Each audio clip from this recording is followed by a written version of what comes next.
I'm with Zinzino, it comes down to three things. Number one, what works best in the clinic? Number two, what's the mission of the company? And number three, who are the people behind Zinzino and the people that are attracted to the company? And tonight, it is my incredible privilege to introduce you to Dr. Michael Lewis. Michael Lewis, MD, MPH, MBA, FAC, PM, FACN, is author of the Amazon bestseller, When Brains Collide. What every athlete and parent should know about the prevention and treatment of concussions and head injuries. He's a globally sought expert consultant in holistic approaches to head injuries. He now is in private medical practice where he focuses on assessment, recovery, and education of traumatic brain injury, and is the head of the Brain Health Education and Research Institute, a nonprofit which he founded in 2011 when he retired at the rank of colonel after a 31-year career in the Army. Previously, Dr. Lewis was the director, Division of Epidemiology, Biostatistics at Uniformed Service University in Bethesda, where he served as an educator in epidemiology, tropical diseases, international public health, and executive medicine. Other assignments include the Department of Defense Global Emerging Infectious Surveillance Program, director at the AFRIMS Research Lab in Bangkok, Thailand, where he established a multi-million-dollar disease surveillance program across 8 countries in Asia with numerous civilian, governmental, and non-governmental organizations.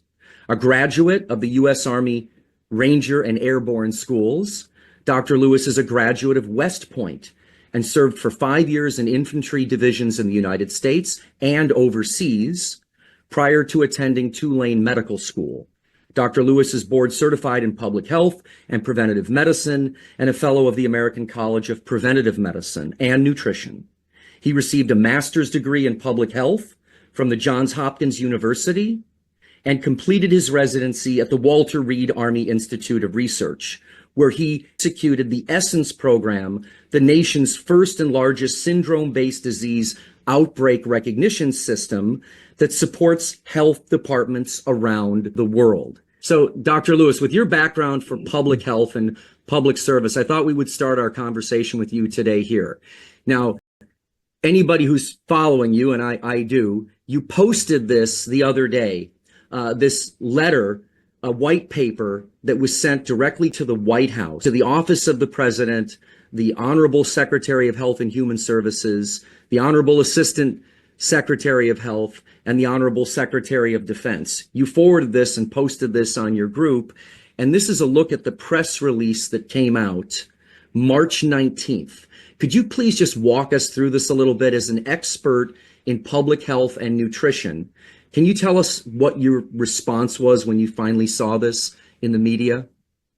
Well, Stuart, I've been at this for almost 20 years now and trying to move the dial on the awareness for omega-3s. And one of the first people, when I first got into the idea of can we use omega-3s for traumatic brain injury, I literally went to the head of Defense Veteran Brain Injury Center and said, is anybody looking at this?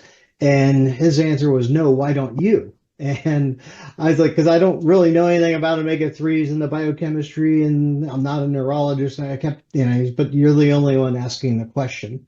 So I knew I had to go out and learn from the world's leading experts. And the one person that everybody always referred to was Dr. Artemis Simopoulos she's originally from Greece, a PhD researcher, and everybody, regardless of where they're from, I'm talking about, I got to know everybody and anybody in the omega-3 space, and everybody always referred and deferred to Artemis because she's just literally the grandmother, if you will, or the godmother of all of omega-3 research. So when this came out last week, it was huge, right? You've got the world's leading researcher on omega-3s for the last 30 years who is sounding the alarm on the dangerous amounts of omega-6 in our diet and the lack of omega-3s in the entire food supply. And it's huge. One of the things I always like to point out, when back in 2002, actually, Dr. Simopoulos published an article and based on her research that showed that an omega-6 to 3 ratio that was 4-to-1 or better, 3-to-1, 2-to-1, so on, that was equated to a 70% decrease all-cause mortality. And then published, a couple of years later, that same ratio, that 4-to-1 or better, of omega-6 to omega-3. So she showed, again, 70%, not just all-cause mortality, but cardiovascular mortality. So for her 20 some years later, and I know she's not sitting still, she continues to work on this, for her to come out in this white paper and send it directly to the president, HHS, and DOD, saying, we're talking about even a national security level concern, because the amount of obesity, the amount of diabetes, we don't have enough young men and women to come into the armed forces who are healthy enough to even be in the armed forces. So it's a major problem. So would you encourage, again, this every last Thursday of the month is targeted specifically for healthcare providers, speaking to fellow physicians and colleagues that are either listening to this live or recording, how important do you rank testing your patient's omega-6-3 balance and the omega-3 index in terms of what every physician, every healthcare provider can do for health in our country? How important of an issue is this? Well, I'll tell you a story. So when I first started to get rolling on looking at omega-3s and brain injury, like I said, I didn't know really much about it. So I had to learn from anybody who knew. And there was really only about 5 people that kind of put the pieces of the puzzle together across the world. People like Phil Calder in the UK, Joe Hibbelin at the NIH, Nick Bazan down in New Orleans, and of course, Artemis Thermopoulos. But being at the NIH, Joe Hibbelin's a psychiatrist. He was a captain of the public health service at the time. He's since retired. And we were getting to know each other because I wanted to learn from the best. And he one night said, well, if we could just draw blood on people before they commit suicide, we could answer a lot of questions. And I'm like, well, why didn't you tell me that before? That's easy. And he looked at me like I was crazy, which might mean a bit since he was a psychiatrist, is a psychiatrist. And I had said, no, there's like 50, 70 million blood specimens down the road here in Silver Spring, Maryland, with all of DOD's data behind it. Every time you have blood drawn in the military, what's left over gets sent to this freezer in the outskirts of Washington, D.C. So we put together a study and looked at what is the real impact of a low omega-3 level. And it really doesn't get much more impactful than suicide. We're going to show the paper in just one second, Doctor. Before we do that, I just wanted to just show this little pull quote from the white paper that Artemis Thermopoulos sent to the White House, and just point out, it says right there in the middle what Dr. Lewis just said: military readiness and cognitive resilience are threatened by poor fatty acid balance. The imbalance overstimulates the body's endocannabinoid system, worsening obesity, inflammation, and mental health disorders, especially in youth. This isn't just a health issue, it's a matter of national security. Cognitive function, resilience, our armed forces, children, and general population are compromised by dietary decisions that can and must be reversed. So you were so ahead of the curve when you published this paper in 2011. This was really the first time anyone had looked this at military suicide and the omega-3 connection. Is that correct? Were you really the leading? It's the only study that I'm even aware of, even to this day. And so I got a lot of pushback from the military.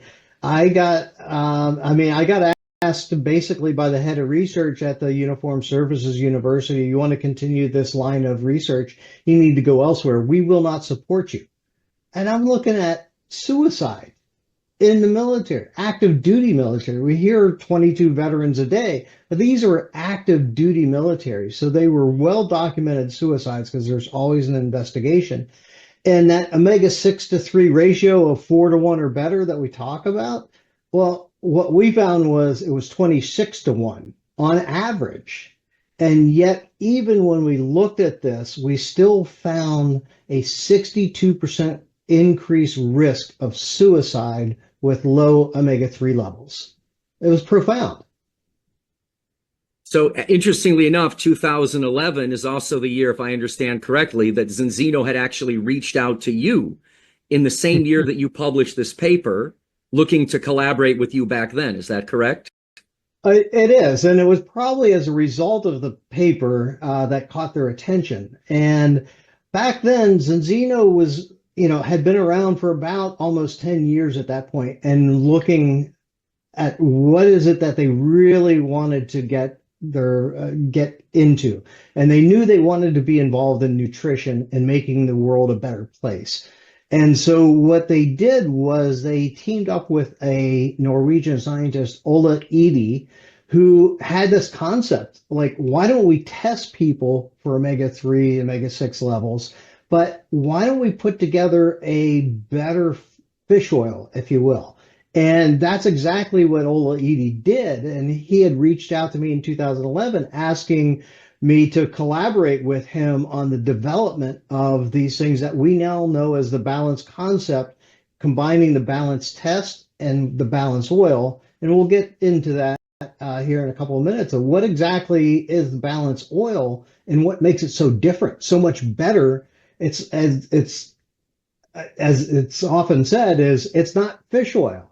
It's more like oily fish and or a Mediterranean diet in a bottle. And that's what Ola Edie came up with, wanted my help. And for some reason, we didn't really connect until just this past year. And it was like, here's that concept I was trying to get you involved in. So when I saw it, I knew it immediately. And just like, this is what I've been looking for. This is the team I've been looking for since I retired. Actually retired at the end of 2011 from the military because I got frustrated because the military just did not want to listen. In fact, was very actively throwing roadblocks in my way so I wouldn't be successful. So it took a Norwegian to actually get it all done. So, thank goodness that Ola Edie, persisted with that. Well, the two questions we get the most from healthcare providers that are looking to join us here in Zinzino and changing the world, making the world a better place, like you always say, to follow you to do that. But before we get there, I just want to point out Dr. Lewis does have a book called When Brains Collide. We believe this is the seminal tome on omega-3 and traumatic brain injury. So that should be required reading for any of the doctors that are involved here. So please avail yourself of the book. But Dr. Lewis, what physicians really want to know is, how did you get so comfortable with Zinzino as a physician, getting your patients and the people that are in your non-for-profit, the people that are following you with PTSD and traumatic brain injury, how did you get so comfortable with Zinzino?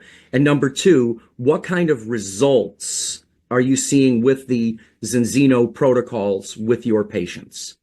Well, it was really three steps or three light bulbs that had to come on for me. The first was every time I look at something, evaluate something, I always look at myself as patient number one. I mean, I grew up playing football and rugby and, jumping out of airplanes and doing crazy things that you do when you're young, and certainly had my share of concussions. And so I'm always patient number one. So first light bulb that I had to get screwed in and turned on was, is this really good for me? Right? I'm patient number one. I always try everything first. And what I found was, even though I was taking the best quality fish oil concentrates available in the market in the US today, really around the world, I still tested 10 to 1 in my ratio. My omega-3 index was pretty high, but I still had a 10 to 1 ratio of omega-6 to omega-3. So that was like, whoa, wait a minute, what's going on here? So I started taking the products and I got a little anxious. I wasn't going to wait 120 days, 4 months, like they say. And I had access to tests, not only the Zinzino test, but other company tests as well. And so, all right, let me do this. And I did the finger stick and I went drip, drip, drip, drip across two different tests, one Zinzino, one from another lab that we know well. And I sent them in at the same time with the same blood, literally right there. And the results came back exactly the same. So I had made me have much more comfort in the Zinzino that they know what they're doing than the Vitas Analytical Services in Oslo, who actually does the testing. So I'm all in on that. But what about the results? So my results came back. I was 10 to 1, and just about 45 days later, I came back, I was 3.5 to 1. So I was feeling, and the only thing I had done different was started to take the health protocol premium with the Zinzino balance oil, the prebiotic, and the multivitamin that's really an immune enhancing supplement, and the nootropic based on saffron called Viva. But I also had sent off some other blood to get done, and my B12 levels were at the high end of normal, which is kind of where you want them. But the other thing I really noticed was my cholesterol, my total cholesterol dropped by 25 points from the previous time that I had it tested. So light bulb number one, it works for me and I'm feeling better and I'm seeing the results and my numbers are showing the results. So that was light bulb number one. But then light bulb number two had to come on. Like, if it's good for me, shouldn't I be sharing the best products with my patients and my family and friends? So that was the second light bulb that finally came on. So I started to share it. And what I found was that patients loved it. I mean, they, just started flocking to it and doing it and having similar results. And then the third light bulb. So now I've developed a customer base of around 80 to 90 customers. And what finally dawned on me, the third light bulb that finally came on to me, and I hope somebody listening doesn't take as long as I did to come to all these conclusions. I dragged this out, and I should have been boom, boom, boom, should have been right up front. But the third light bulb is, wait a minute, if I can help 80 people, 80 customers, what if I could show 10 people how to help 80 customers? What if I could show 100 people how to help 80 customers?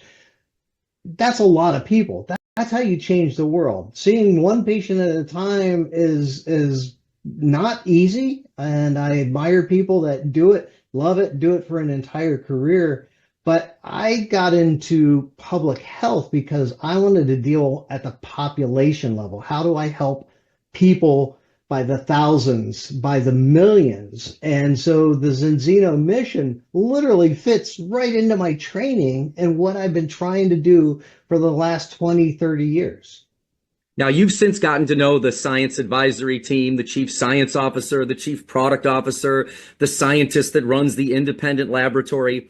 But with your background, not only in public health, but also in the nutrition industry, you were recommending at one time, correct me if I'm wrong, the supplements made for NASA. I know that we had worked at Nordic Naturals. You know the industry really well. At this point, can you share your logic that you had shared with me about being, brand agnostic? I mean, whatever works best for your patients at the best value, your ethos on that, doctor? Well, it's, just like I want the best for myself and therefore the best for my family, I also want the best for my patients.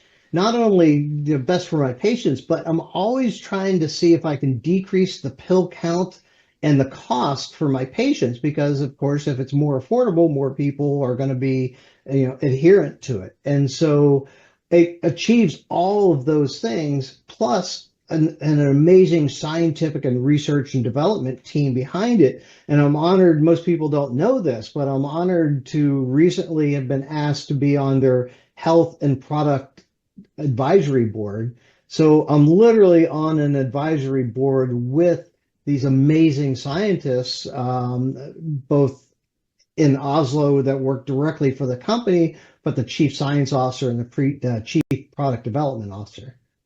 So the last question, then we're going to hand it back to Michael Varbeck to talk about the opportunity. Can you please just quickly go through the health protocol premium that everybody's looking at, just to quickly summarize why all four of these are foundational and why you recommend the protocol premium for your patients? Absolutely. So I'll start at the bottom and work my way up. The Viva, and it says add the Viva. It's a saffron-based nootropic. It's basically helps calm the mind down. So if you're struggling with anxiety throughout the day, you take the Viva, either in the morning or throughout the day. But what most people find is it really helps them sleep better. And so, a number of people, most people will take it in the evening, help calm that brain down so you can get to sleep. Support, step number 3, that's the Zinzino Extend, or Extend Plus is the one that I like the best. It's a vegan version where things like the vitamin C comes from acerola cherries as opposed to synthetic ascorbic acid. But it's not even called a multivitamin. It's a multi-immune food supplement, because that's what it does. We got beta glucans in it and other things that help support our immune system. So that's huge, right?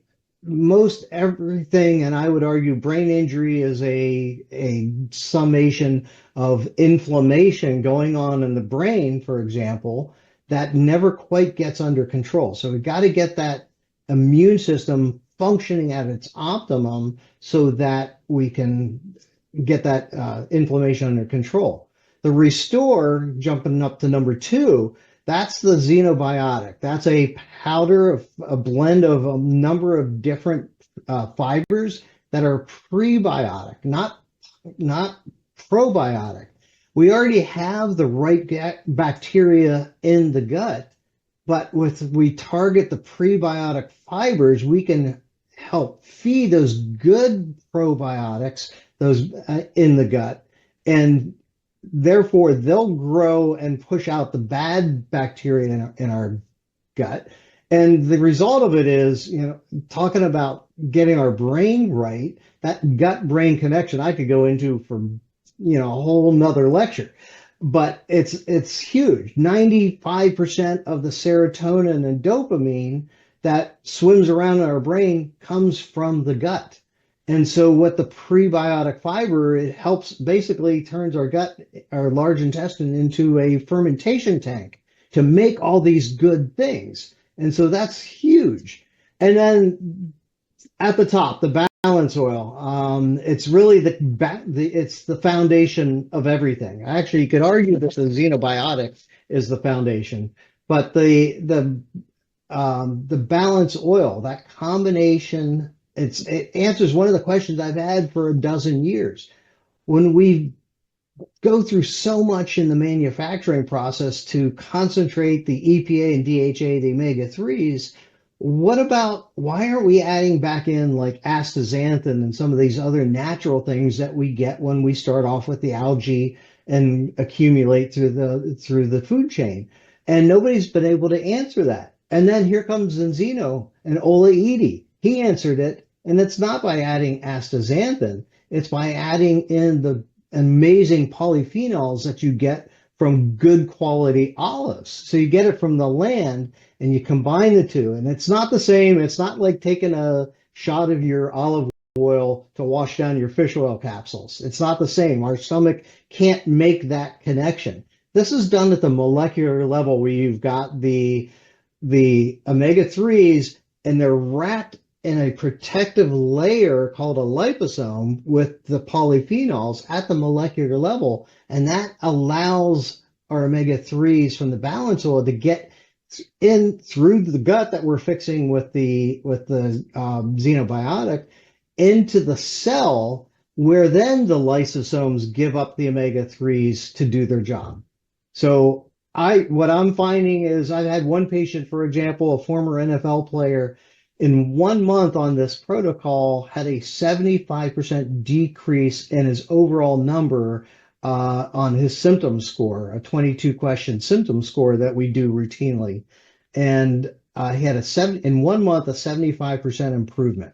So I know it works. I'm seeing it with my patients. I'm all in. This is the best I've ever found.